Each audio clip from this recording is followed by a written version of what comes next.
Yun guys, no, welcome back dito sa YouTube channel natin, sa Kalabs TV, no. Tapos welcome back din dito sa ating malit na aviary, no. AR aviary. So, isang mapagpalang araw sa atin, mga kaibon, no. So, ngayon, bago tayo mag-start, no, shoutout muna tayo sa ating mga kaibon dyan, no. Shoutout sa iyo, Fernando Haban, no. So, maraming salamat sa suporta. Ganun din sa ating mga kaibon dyan na nanonood. No? So, maraming salamat sa inyo sa mga subscriber natin. No? So, guys, maraming salamat. So, ngayon guys, no, disclaimer lang po bago tayo mag-start ng ating topic. No? Ang lahat ng sasabihin ko is base lang sa aking experience, no? Saka sa mga ginagawa natin during pag-aalaga natin ng ibon. No? So, hindi tayo expert. No? Through experience lang at pag-aaral lang din. No? Bilang as newbie, no, patuloy lang din akong nag-aaral sa pag-aalaga ng ibon, no. So, ngayon guys, no, ang pag-uusapan natin is tungkol dun sa ating mga alagang ibon, kung ano ba yung dapat nating laging meron tayong stock, no, gamot.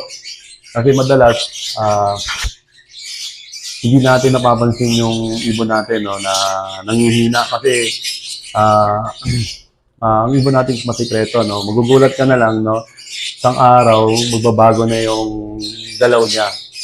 So, magugulat ka yung huni niya, mahina na. So, minsan worst case scenario na yun na aabutan natin. So, kaya dapat laging malinis talaga yung cage, no? Saka yung mga poop tray, no? So, araw-araw dapat natin nililinis yan. Kasi, ang ibon natin is domesticated, no? So, halos nandun lang sila sa cage. Yun lang halos ang kanilang nililiparan. So, madalas doon nila nakukuha yung mga sakit, no? Kasi nandun yung bacteria. So, kailangan lagi nating nalilinis yung ating mga cage, no? Yung poop tray, halos lahat dapat malinis natin. So, ngayon guys, no? Ano ba yung mga lagi kong hinahanda, no? Kumbaga laging naka-stack sa aking ibunan na mga gamot, no? So, may mga gamot tayong ginagamit dito, guys, no? Pag merong sipon, pag nagtatae, tapos pag may mga nai-injury, no? Meron tayong mga stock dito kasi nga, dati, nung nag-start pa lang ako sa pag-aalaga ng ibon, halos wala talaga akong alam, no? Nag-alaga lang ako, hindi ko inalam kung ano yung mga posibleng mangyari sa ibon natin, no? So, nagulat na lang ako guys, no? Nag-iba yung huni niya. So, hindi ko alam kung ano nangyari. So, nag-research ako, no? So, hindi ko talaga siya makuha hanggang sa isang araw, no, na tumumba na lang, namatay na lang yung ibon, no, na wala akong nagawa, no, na paraan. So, ngayon guys, no, dapat sa pag-aaral natin, saka sa pagre-research din natin ng mga kailangan, no, so marami tayong napanood ng mga prevention, no, para maiwasan yung mga ganong scenario kagaya ng na-experience ko before, no, na namatayan ako ng high mute na ibon, no. So, siyempre, bilang newbie, masakit yun, no, na nangyari.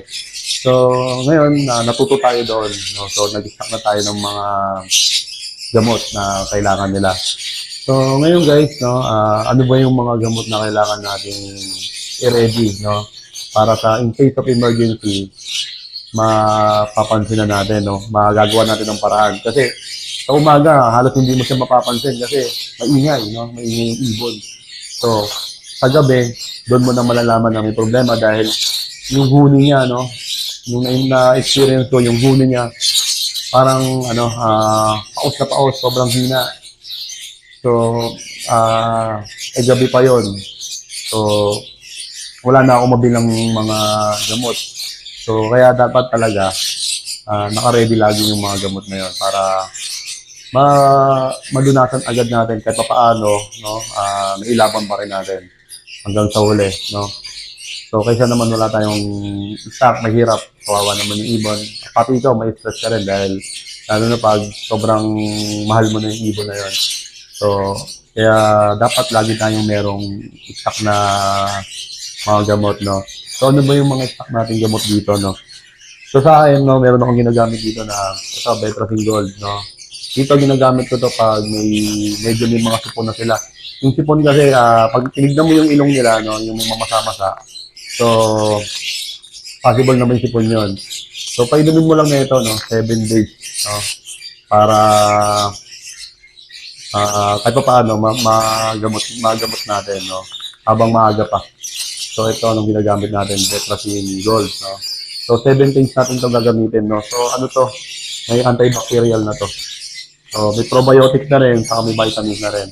So, magandang gamitin din to para makatulong din sa kahit pa paano magkaroon ng ano yung ibon natin, no? Panlaban. So, pangalawa guys, ito, no? Sa pagtatae, no? Sa pagtatae naman, mapapansin naman natin yan. Pag yung tayo nila, no? Halos tubig na yung tinatae nila. Tapos walang ganong kumain. No? So, ang binibigay ko dyan, itong ambroxetil. Yan. So, importante rin ito. Dapat meron din tayong stock nito sa ating ibunan. So, 7 days din natin to, no, antibiotic to. 7 days natin itong gagamitin sa alaga natin. Siyempre, i-isolate natin yon para mabawi niya yung lakas niya, no. So, ito ang ginagamit natin doon. Ambroxetil. So, yung pangatlo guys, no, pati may mga ibon tayo dito na lalo na sa flight cage, no, nabubuli, minsan ay injury, napipilayan, nagkakaroon ng mga sugat yung mga paa, pakpak, mga katawan nila, no. So, ang ginagamit ko naman dyan guys, itong red cell, no. Ito yung ginagamit ko sa kanila. Kasi nga, dahil nga injury, no, siyempre mahina yung katawan nun. Halos hindi na sila makagalaw. Tapos, nabubuli pa, no. So, ang gagawin natin, ito yung pinapainom natin dyan. So, ang gagawin natin, i-isolate din natin yung ibon, no. Kukunin natin, ilalagay natin sa isang kulungan na siya lang, at painumin natin ng red cell kasi ito ay rich in iron, no? Tapos energizer pa. So, para bumalik yung dati niyang lakas, yung likte, no? Habang ginagamot natin yung kanyang injury, no? Kahit napilayan, no? So, ito yung ginagamit natin red cell, no? Ako guys, ginagamit ko to direkta, no? So, ibig sabihin ng direkta, mismo, pinapainom ko mismo dun sa ibon, no? So, 7 days ko rin itong pinapainom, araw-araw. So, isang beses lang naman sa isang araw. Tapos, papainumin natin. Yun, hanggang sa bumalik na yung dating lakas niya, no? Tapos, pag medyo alam yung masigla na siya, huwag niyo munang ibabalik, no? Sa